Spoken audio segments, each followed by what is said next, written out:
Setiap kami sebagai hamba-hamba-Mu dan sebagai umat-Mu ya Tuhan, dan biarlah tanah hati kami menjadi gembur yang siap untuk disirami dan ditaburi oleh benih kebenaran firman. Mari Roh Kudus untuk berkarya bagi setiap kami, lawan kami dengan kuasa firman-Mu. Dalam nama Yesus kami berdoa dan mengucap syukur. Haleluya. Amin. Oke, baik. Shalom. Puji nama Tuhan, Bapak Ibu Saudara jemaat kekasih Tuhan. Pada kesempatan ini kita boleh bersama-sama kembali di dalam anugerah dan pekerjaan Tuhan yang sungguh ajaib bagi setiap kita. Saya siapkan semuanya. Ya. Baik, sambil dipersiapkan, mari saya minta Bapak Ibu Saudara untuk membuka bagian firman Tuhan yang akan menjadi dasar apa yang kita mau renungkan dan apa yang kita mau dengarkan pada kesempatan ini. Mari buka di dalam Lukas pasal 6. Lukas pasal 6 ayat 46 sampai dengan ayatnya yang ke-49. Lukas pasal 6. Karena saya tidak siapkan slide sengaja memang supaya Bapak Ibu Saudara yang sudah mungkin berjerih lelah membawa Alkitab dan juga handphone yang ada kitabnya bisa dibuka supaya kita bisa baca sama-sama. Oke, baik. Kalau sudah dibuka, kita akan baca sama-sama Bapak Ibu Saudara, mulai dari ayat 46. Ya, mulai dari judul perikopnya ya. Ayat 46 sampai 49. Dengan ketiga kita baca sama-sama. 2, 3. 2 macam dasar. Mengapa kamu berseru kepadaku, Tuhan, Tuhan, padahal kamu tidak melakukan apa yang aku katakan? Setiap orang yang datang kepadaku dan mendengarkan perkataanku serta melakukannya, aku akan menyatakan kepadamu dengan siapa ia dapat disamakan. Ia sama dengan seorang yang mendirikan rumah. Orang itu menggali dalam-dalam dan meletakkan dasarnya di atas batu. Ketika datang air bah dan banjir melanda rumah itu tidak dapat digoyahkan karena rumah itu kokoh dibangun. Akan tetapi barang siapa mendengar perkataanku tetapi tidak melakukannya, ia sama dengan seorang yang mendirikan rumah di atas tanah tanpa dasar. Ketika banjir melandanya, rumah itu segera rubuh dan hebatlah kerusakannya. Ya, kesempatan ini Bapak Ibu Saudara, kita mau belajar sama-sama menjadi kokoh. Dalam beberapa minggu terakhir ini kita belajar tentang bagaimana bertumbuh menjadi kuat. Bertumbuh menjadi kuat sama halnya bagaimana menjadi kokoh. Kalau kita lihat dalam ayat yang ke-46 Bapak Ibu Saudara, di sana dikatakan, mengapa kamu berseru kepadaku Tuhan, Tuhan, padahal kamu tidak melakukan apa yang aku katakan? Kalau saya boleh tanya Bapak Ibu Saudara, pada saat apa Bapak Ibu berseru kepada Tuhan? Memanggil nama Tuhan, berdoa kepada Tuhan. Apakah pada saat engkau dalam keadaan masalah? Apakah engkau pada saat mengalami pergumulan yang begitu berat sehingga engkau tidak mampu lagi menanggungnya, sehingga engkau datang berseru kepada Tuhan, Tuhan, Tuhan, tolong aku? Apakah hanya pada saat itu? Atau kita datang kepada Tuhan, berseru kepada Tuhan, memanggil nama Tuhan,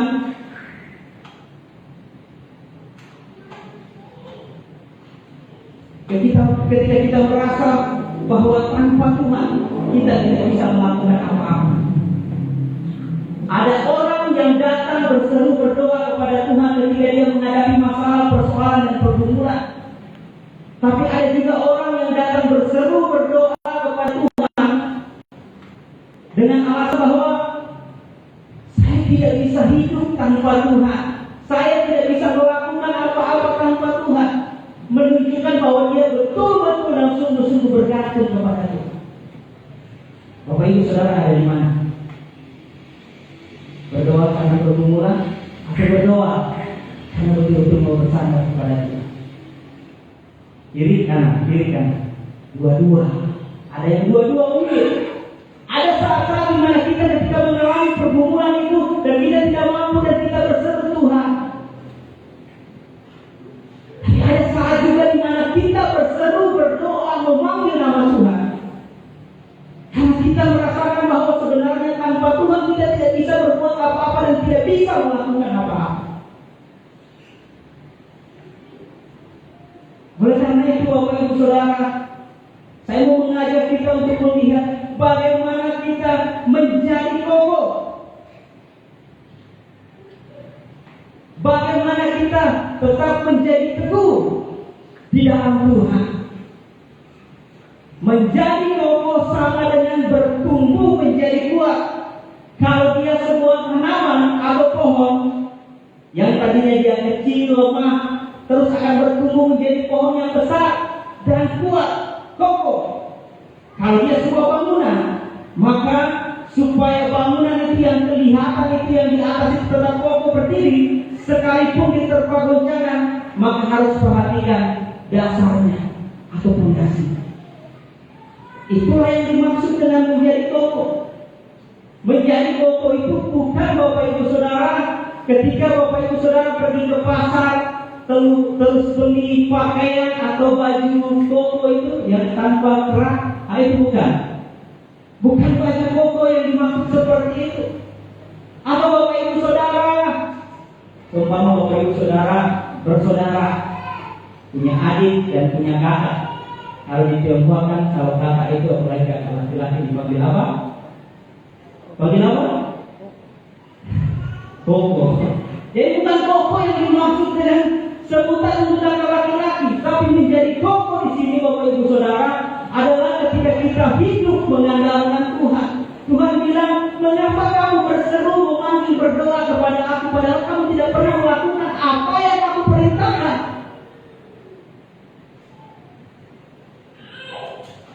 Meskipun sekali Tuhan sudah berfirman, saya mengatakan bahwa sepertinya Tuhan agak sedikit kesal. Iya, pada saat kamu saya tidak ada masalah panggil Tuhan. Kalau semua dalam keadaan enak dan baik-baik saja, kau tidak mau datang berdoa, kau tidak mau datang berseru kepada Tuhan. Apa yang Tuhan mau dan Tuhan inginkan untuk kita lakukan tidak kita kerjakan dan kita tidak hidupi.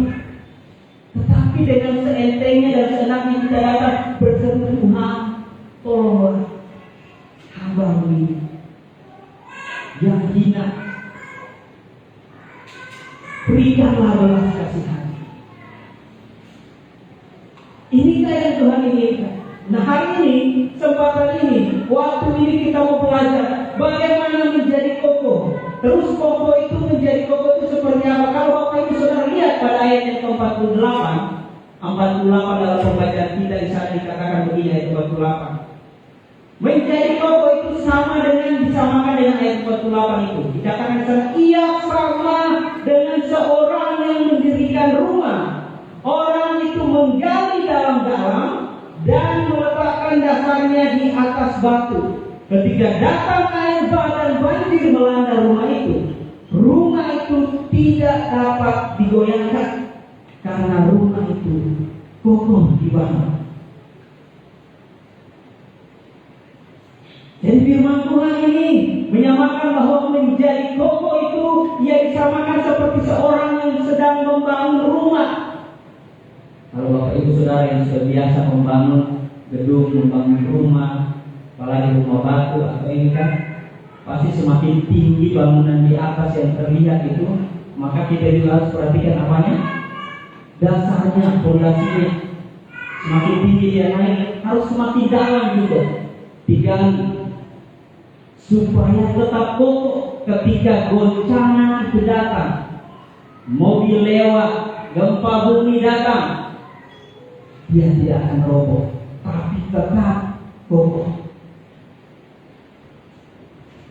Menjadi kokoh, bertumbuh menjadi kuat, Tuhan samakan dengan seperti orang yang membangun sebuah rumah. Tapi tidak hanya sekedar membangun, tapi memperhatikan dasarnya, fondasinya. Dasar kehidupan kita dan fondasi dalam kehidupan kita sebagai orang percaya adalah Yesus Kristus, firman Allah yang hidup itu. Oleh karena itu Tuhan mau kita hidup di dalamnya. Jemaat kasih Tuhan, saya tidak tahu kelemahan seperti apa yang sedang kita alami saat ini, yang akhirnya tidak membuat kita menjadi kuat, bahkan semakin merosot. Ada banyak kelemahan-kelemahan, ada banyak hal-hal dalam kehidupan kita yang akhirnya kita mau supaya kita bertumbuh kuat di sana, kita mau menjadi kokoh di sana, kita mau tetap kuat di sana. Entah itu dalam kehidupan keluarga kita, di dalam hubungan sebagai orang tua dan juga anak. Ada banyak kelemahan yang terjadi di sana. Dan Tuhan mau kita bertumbuh menjadi kuat di sana, menjadi kokoh di sana. Entah itu mungkin rumah tangga kita sebagai suami dan istri.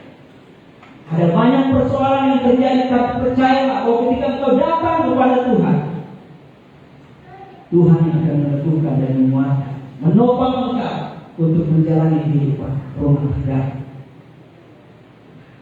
Entah kita berada dalam hubungan persahabatan atau hubungan pertemanan atau hubungan persaudaraan yang sedang rendah, mari datang pada Tuhan, seru kepada Tuhan, memanggil nama Tuhan. Entah ketika kita mengalami akan kelemahan bahkan pergumulan secara pribadi, lemah secara keuangan, lemah secara usaha dalam usaha dan pekerjaan yang dilakukan, bahkan mengalami kelemahan dalam pelayanan. Dalam setiap hal yang kita lakukan dan kerjakan, Bapak Ibu Saudara, tidak ada orang yang mampu dan tidak bisa itu kalau grade-nya itu 100 terus. Pasti ada di mana mungkin 100 terus turun, bahkan ada yang sampai turun ke bawah. Begitupun dalam dunia usaha, bahkan keuangan kita, rumah tangga kita ada naik turunnya. Makanya banyak orang mengumpamakan bahwa kehidupan itu seperti roda yang berputar, kadang di atas, kadang di bawah.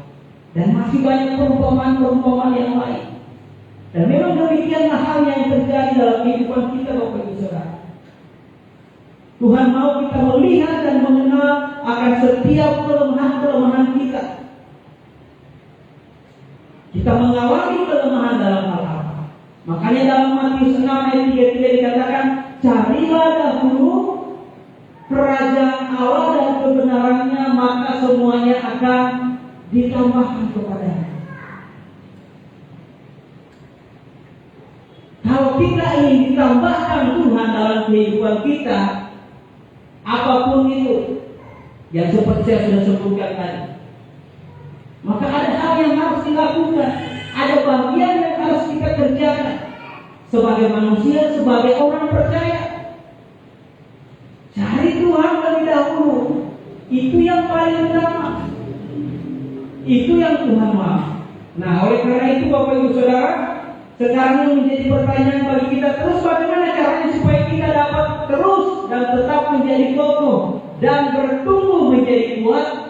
Mari lihat dalam ayat yang ke-47 Bapak Ibu Saudara, dalam pembacaan kita. Sejauh lesson ayat yang ke-47 Bapak Ibu Saudara, dikatakan di sana ayat 47, setiap orang yang datang kepadaku dan mendengarkan perkataanku serta melakukannya, aku akan menyatakan kepadamu dengan siapa ia disamakan. Bagaimana caranya supaya kita menjadi kokoh, menjadi kuat?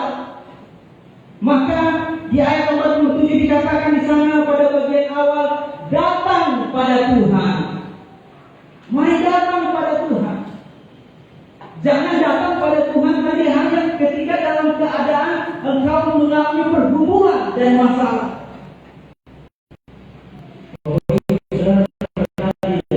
Sekali pernah Bapak Ibu Saudara, karena mengalami pergumulan di saya berat, itu saya berdoa pada malam hari Bapak Ibu Saudara, berdoa, nangis, tapi tidak kasih keluar suara supaya orang-orang di sebelah kamu tidak dengar.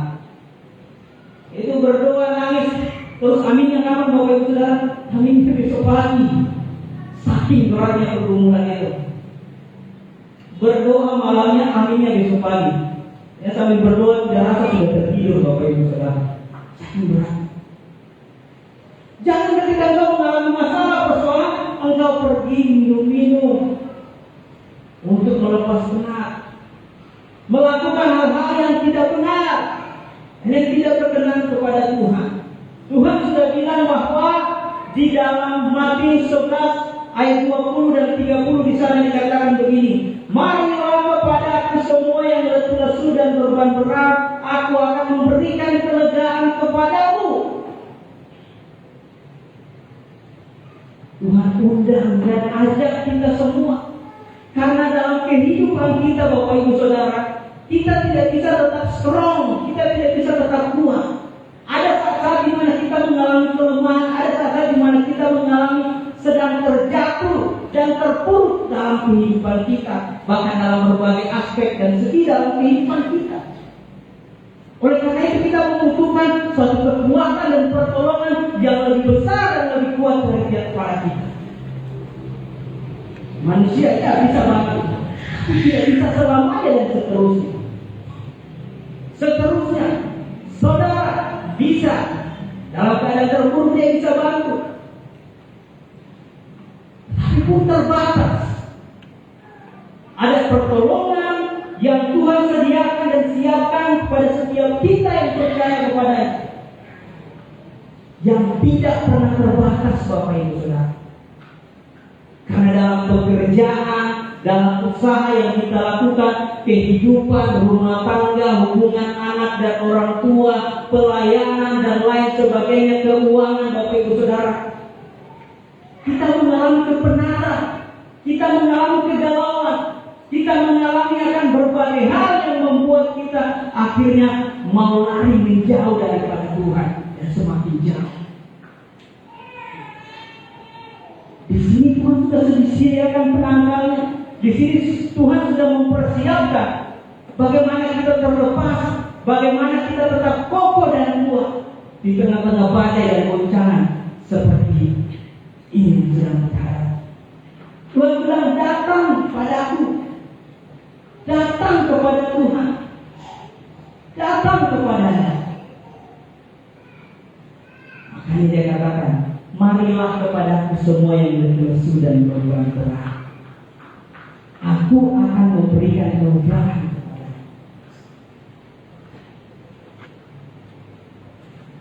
Datang pada Tuhan bisa berarti bahwa engkau datang beribadah seperti pada hari ini. Datang kepada Tuhan bisa berarti bahwa engkau berseru kepada-Nya, berdoa kepada-Nya di saat-saat terpuruk, di saat-saat sudah hitam, dalam keadaan apa. Ini yang Tuhan mau menyiapkan bagi setiap kita. Dalam Yesaya 40 ayat 31 dikatakan di sana, tetapi orang-orang yang menanti-nantikan Tuhan mendapat kekuatan yang baru. Mereka seumpama raja wali yang naik terbang, dan dengan kekuatan sayapnya mereka berlari dan tidak menjadi lesu. Mereka berjalan dan tidak menjadi lelah. Di mana-mana Bapak Ibu Saudara, kalau kamu jalan kaki, apalagi jalan kakinya 20, 30 sampai 50 km, pasti capek dan lelah. Apalagi lari, jalan saja capek, apalagi lari Bapak Ibu Saudara. Meskipun kamu seorang atlet dan pelari, kamu akan mengalami kelelahan. Berjalan dan berlari. Tetapi firman Tuhan katakan, firman Tuhan iya dan amin Bapak Ibu Saudara, bahwa orang yang menanti-nantikan Tuhan, orang yang datang kepada Tuhan, orang yang percaya kepada Tuhan, orang yang berseru kepada Tuhan, Itu diumpamakan seperti burung Raja Wali. Kita berjalan, kita lari. Kenapa tidak menjadi capek? Karena ada sayap. Sayap Tuhan yang menaungi kita. Ada sayap Tuhan yang mengangkat kita ketika kita jatuh.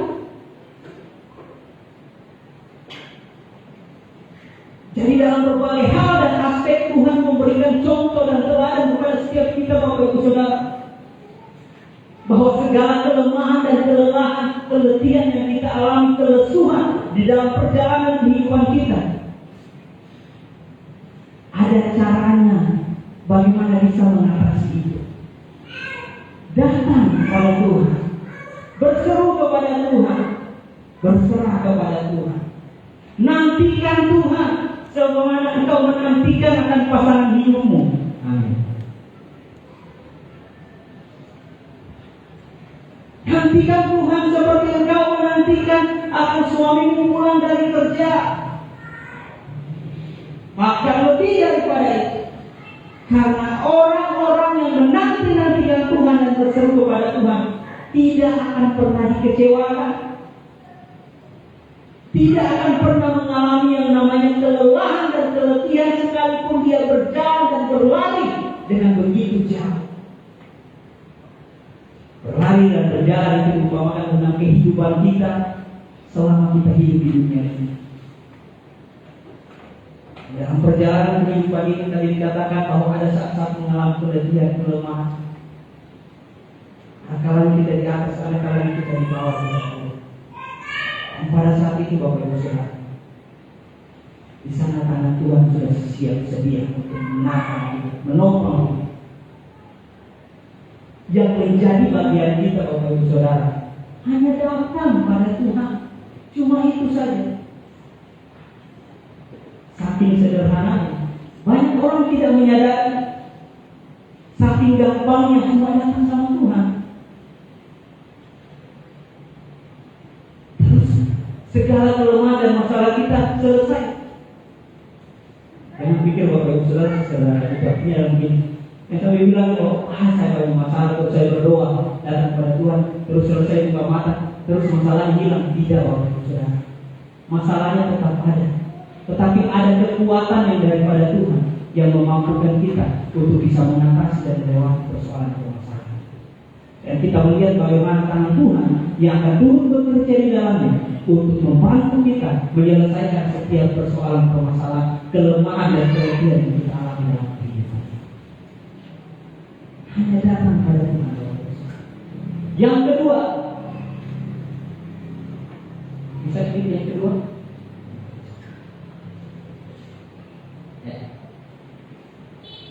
Bisa? Mari yang kedua. Di tanda arah kanannya aja. C.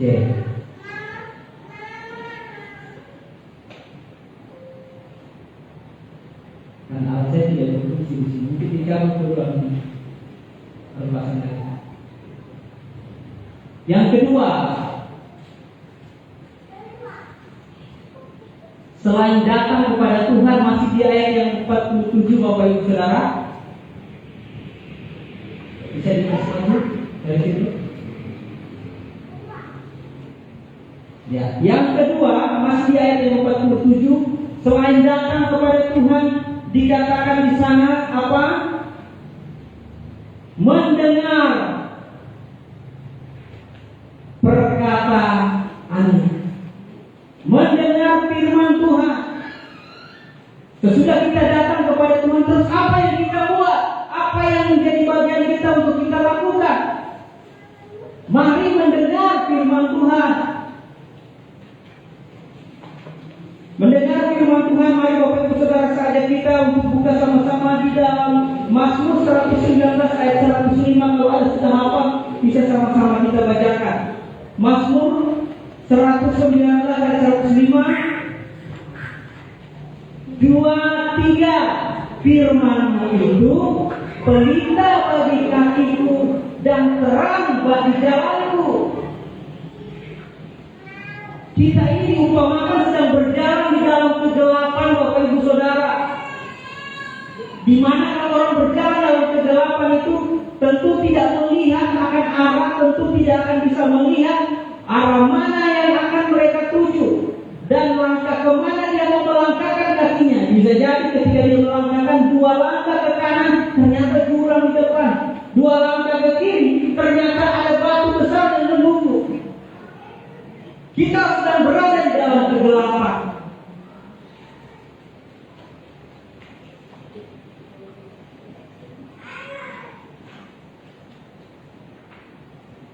Oleh karena itu firman Tuhan katakan bahwa firman Tuhan itu seperti pelita pada kaki kita dan terang kepada jalan kita.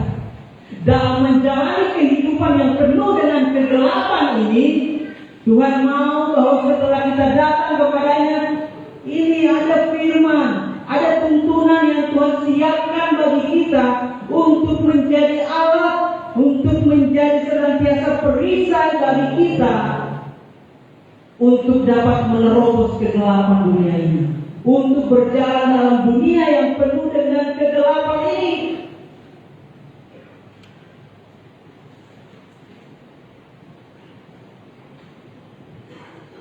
Selain firman Tuhan, apakah ada yang lain? Ada. Tapi itu untuk sebatas, kalau bilang firman Tuhan itu levelnya lebih di atas. Karena dalam firman Tuhan, Allah itu turut bekerja. Karena itulah suaranya Tuhan. Itulah yang Tuhan mau dan Tuhan kehendaki. Ilmu pengetahuan yang kita pelajari membantu dan menolong kita ketika kita mengalami masalah berada dalam kegelapan bisa berbuat melalui hal itu. Tapi satu-satunya yang bisa membebaskan dan melepaskan bukan hanya secara fisik tetapi juga dalam kehidupan kita sebagai dalam roh, yang melepaskan jiwa kita yang terikat ketika kita terus hidup di dalam kegelapan. Ketika kita merasa bahwa kenapa ya saya tidak bisa lepas dari minuman keras, kenapa saya tidak bisa lepas dari main cewek, padahal saya sudah berusaha. Tapi kalau lihat lagi, aduh kepinginnya terus. Kenapa saya tidak bisa lepas dari judi? Padahal saya mau, tapi setiap saya mau pergi lagi, ada lagi sepertinya godaan untuk terus ada di sana.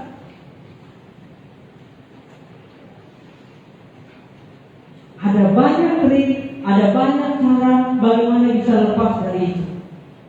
Tetapi hanya firman Tuhan, hanya firman Allah, hanya Yesus Kristus, firman yang hidup, yang mampu membebaskan kita dari keterikatan dan kutuk dosa.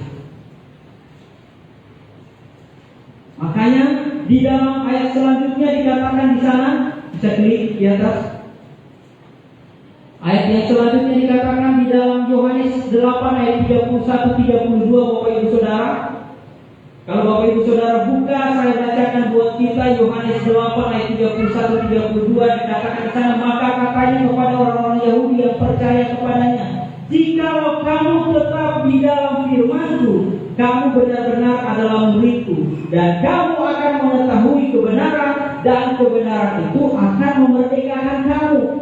Firman Tuhan yang kita baca, dengarkan ini, yang ada di tangan kita, yang ada di tangan Bapak Ibu Saudara, yang ada di rumah Bapak Ibu Saudara, dan dimanapun Bapak Ibu Saudara temukan, itu semuanya adalah kebenaran. Dan firman Tuhan katakan bahwa kebenaran yang engkau ketahui, yang telah engkau dengar itu, maka itulah yang akan memerdekakan kamu. Mungkin kita katakan, merdeka dari apa? Saya tidak di penjara kok. Saya tidak berada di dalam suatu ruangan yang ukuran 2x3. Saya bebas-bebas saja. Saya mau katakan Bapak Ibu Saudara, orang-orang yang tidak mengenal Kristus, orang-orang yang tidak percaya kepada Kristus, dia sedang berada di bawah kutuk dan perbudakan, atau menjadi hamba dosa, menjadi hamba iblis. Dan selamanya akan tetap seperti itu. Makanya katakan bahwa kebaikan apapun tidak akan bisa membawa engkau untuk sampai kepada Bapa. Karena hanya ada satu jalan dikatakan, yaitu Yesus. Untuk sampai dari posisi kiri dan ke kanan itu ada jurang yang dalam dan ada jembatan di sana yang namanya Yesus Kristus. Hanya Yesus yang bisa membuat kita untuk sampai kepada Allah. Dan firman Tuhan yang ada pada kita yang kita baca dan renungkan setiap waktu, setiap saat, itu semua adalah kebenaran, Bapak Ibu Saudara. Dan kebenaran yang kita tahu itu yang akan memerdekakan kita. Bagaimana kita bisa merdeka dan mengetahui bahwa kita merdeka kalau kita tidak pernah baca firman? Kita akan tidak tahu. Kita akan tetap berada dalam perhambaan daripada dosa itu sendiri. Firman Tuhan katakan harus mengampuni supaya kamu diampuni. Kita tetap saja benci. Kita tetap saja tidak suka dengan dia.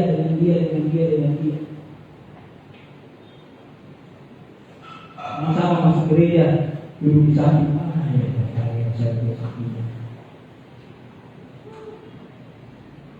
Firman Tuhan katakan harus mengampuni supaya kamu diampuni.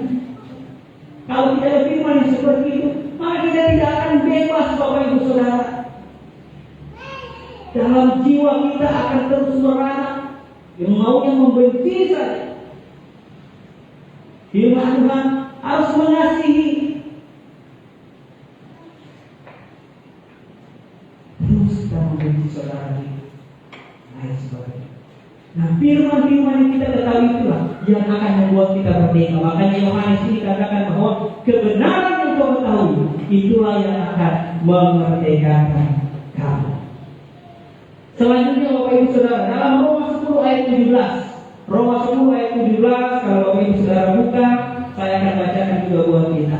Di sana dikatakan, jadi iman timbul dari pendengaran, dan pendengaran akan apa? Firman Kristus.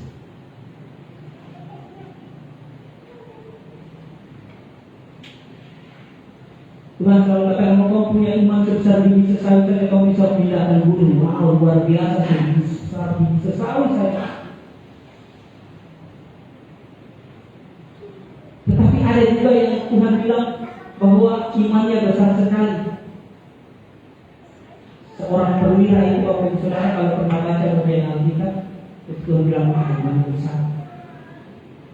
Dia bilang, Tuhan saya tidak layak terima engkau masuk dalam rumahku. Cukup katakan sepatah kata saja, maka pasti hambaku yang di rumah itu akan sembuh. Kamu tidak usah datang, karena saya tidak layak menerima engkau. Wow, Tuhan dia, belum pernah saya dapat iman sebesar ini di antara orang Yahudi. Sangat besar iman. Tetapi yang menjadi persoalan Bapak Ibu Saudara, waktu Tuhan Yesus disalib, adakah yang datang untuk menolong Tuhan Yesus? Adakah yang datang untuk mau melepaskan Tuhan Yesus? Baik iman yang kecil itu maupun iman yang besar. Tidak ada. Tidak ada yang datang ketika mengalami kesengsaraan dan kelemahan. Bapak Ibu Saudara juga bisa mengalami ketika Bapak Ibu Saudara berada di puncak di atas, banyak orang akan datang kepada Bapak Ibu Saudara dan berusaha bagaimana untuk berteman dengan Bapak Ibu Saudara. Tapi ketika Bapak Ibu Saudara terperosok jatuh, di situlah Bapak Ibu Saudara bisa lihat siapa teman yang sejati. Firman Tuhan katakan teman yang sejati itu adalah Dia, Yesus Kristus. Jadi yang terpenting dari iman itu sebenarnya apa? Bukan iman yang kecil, bukan iman yang besar, tetapi iman yang bertumbuh, Bapak Ibu Saudara. Tuhan mau bahwa dalam kehidupan kita dari waktu ke waktu, iman kita itu tidak hanya kecil terus, tapi harus bertumbuh. Dan di dalam pertumbuhan itu memang kita sadari bahwa tidak ada yang langsung ada prosesnya. Ada yang cepat, ada yang lambat, ada yang nanti harus 2 tahun dikasih tahu dulu, harus dengar. Pertumbuhan memang kita berbeda-beda, tapi intinya harus sama, bertumbuh.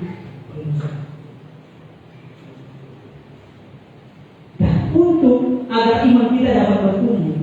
Firman Tuhan sudah kasih tahu dalam itu. Mendengar firman Kristus, membaca firman Kristus. Jadi ada sekali hamba Tuhan kasih tahu ini. Cara baca Alkitab itu yang paling baik dan efektif itu katanya harus baca itu, lihat, dan sampai kasih keluar suara supaya apa, telingamu juga dengar, matamu bisa fokus lihat, mulutmu keluar, jadi kau sendiri yang dengarkan suaramu. Jadi semua yang masuk katanya diindra. Jadi tidak ada itu juga ya. Nah, tapi ketika ada di rumah aja ya, sambil di jalan dengan suara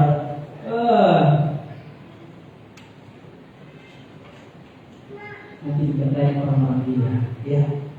Itu yang kedua Bapak Ibu Saudara. Selain datang kepada Tuhan, tadi dikatakan di sana adalah mendengar firman Tuhan, dan yang ketiga tetap pada ayat 47 dikatakan di sana ayat 47, setiap orang yang datang kepadaku dan mendengarkan perkataanku serta melakukannya. Hal-hal ini sebenarnya sangat sederhana Bapak Ibu Saudara. Sering kita dengar dalam kehidupan kita. Datang pada Tuhan, dengarkan firman Tuhan, setelah itu harus lakukan dan kerjakan apa yang jadi bagian kita di sana. Nah, di dalam Yakobus 1 ayat 22 di sana dikatakan begini. Bisa lihat Bapak Ibu Saudara? Bisa baca? Bisa? Kalau bisa kita baca sama-sama. 2, 3. Tetapi hendaklah kamu menjadi pelaku firman dan bukan hanya pendengar saja. Sebab jika tidak demikian, kamu menipu dirimu sendiri. Menipu diri sendiri. Di mana-mana itu orang menipu, itu orang lain. Tetapi firman Tuhan katakan bahwa kalau kamu sudah datang pada Tuhan, terus dengar firman Tuhan, terus kamu tidak hidup dan tidak lakukan, yang kamu tipu sebenarnya diri sendiri. Cukup unik juga Bapak Ibu Saudara. Tapi inilah kebenaran. Tuhan mau bahwa kebenaran yang kita dengarkan itu, kebenaran yang kita baca dan renungkan itu, Tuhan mau kita hidupi dan kita lakukan. Karena kalau tidak, kita sedang menipu diri kita sendiri. Ayat yang terakhir Bapak Ibu Saudara, Petrus 5, 1 Petrus 5 ayat 10 katakan begini. Saya bacakan buat kita. Dan Allah sumber segala kasih karunia yang telah memanggil kamu dalam Kristus kepada kemuliaan yang kekal, akan melengkapi, meneguhkan, menguatkan, dan mengokohkan kamu sesudah kamu menderita seketika lamanya. Allah sumber kasih karunia yang telah panggil kita dari kegelapan kepada terang yang ajaib di dalam Kristus Yesus, mau bahwa di dalam kemuliaan yang kekal itu akan melengkapi kita Bapak Ibu Saudara, meneguhkan, menguatkan, dan mengokohkan kita sesudah kamu menderita seketika lamanya. Di awalnya tadi itu katanya sepertinya senang, wah kita dikuatkan, kita diteguhkan, kita dikokohkan. Tapi kenapa ada bagian akhirnya lagi, sesudah kamu menderita seketika lamanya. Bapak Ibu Saudara, perlu kita memahami dan mengerti Bapak Ibu Saudara bahwa orang-orang yang ketika sedang mengalami kelemahan, ketika sedang mengalami masalah, atau ketika berada dalam keadaan yang terpuruk Bapak Ibu Saudara, sudah mengalami itu, baru melihat pertolongan Tuhan. Itu rasa syukurnya itu jauh lebih besar daripada yang tidak mengalami sesuatu dengan Tuhan, atau tidak punya pengalaman pribadi dengan Tuhan. Orang yang sudah mengalami masalah persoalan itu, dan ketika Tuhan menjamah dan menyembuhkan, itu merasakan ucapan syukur yang jauh lebih besar. Dan Tuhan mau kita harus mengalami penderitaan seketika dulu. Bahwa ketika kita hidup di dunia yang tentu ada kelemahan kita mengalami banyak masalah persoalan. Tapi Tuhan bilang ujungnya nanti Tuhan akan menyembuhkan dan menguatkan Tuhan. Jadi mari Bapak Ibu Saudara, untuk tetap kokoh di dalam Tuhan, bertumbuh kuat di dalam Tuhan, datang pada Tuhan, dengarkan firman-Nya, dan lakukan dan hidupi apa yang kau dengarkan dan apa yang kau baca dan dengar dalam kehidupan. Terpuji nama Tuhan, mari kita berdoa.